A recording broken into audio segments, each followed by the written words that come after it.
The life expectancy of British women has dropped for the first time in decades, and it's got health experts worried. 2013 figures show that women aged 75 are now expected to live on average 5 weeks less than they were back in 2011.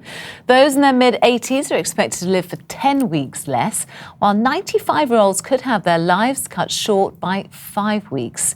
So what's behind the fall? Well, doctors believe it could be the result of women's lifestyles becoming more like men's.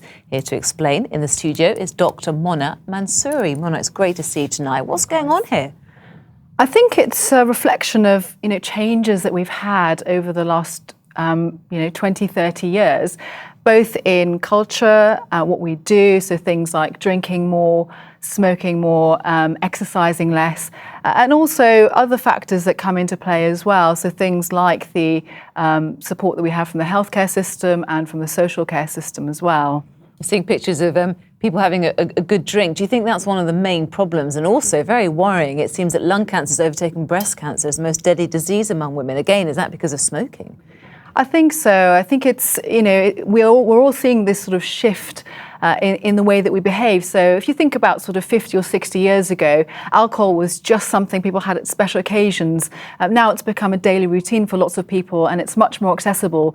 You can get alcohol in supermarkets, you can drink at home by yourself, you don't need to go to the pub, for example. And what comes with drinking is often smoking as well. They do come hand in hand, so it's not a surprise that we're seeing this sort of data. And yet, don't we all know that smoking and drinking is not that good for us and we need to exercise more? Do you not think the message is getting through? I think part of it is that the message is not quite getting through to everybody in the way that it should, but also people need to take some responsibility as well. So maybe some people do hear the message, but they still continue to have those sorts of behaviours. We're not sort of saying that it's mandatory that you must not drink, you must not smoke, but it's being informed and understanding what the long-term prospects may be if you continue to smoke or drink. Now, I'm sure you've got plenty of patients, haven't you, who fall into this category. What do you say to them on a day-to-day basis? All we can do is support them and advise them and let them make the decisions based on the evidence that we have. But at the end of the day, everyone's an individual and we have the right to do or not do what we please. It's important to try and help people who aren't, getting the right access, the right messages to get there, because some people perhaps aren't in the places where they get those messages so easily.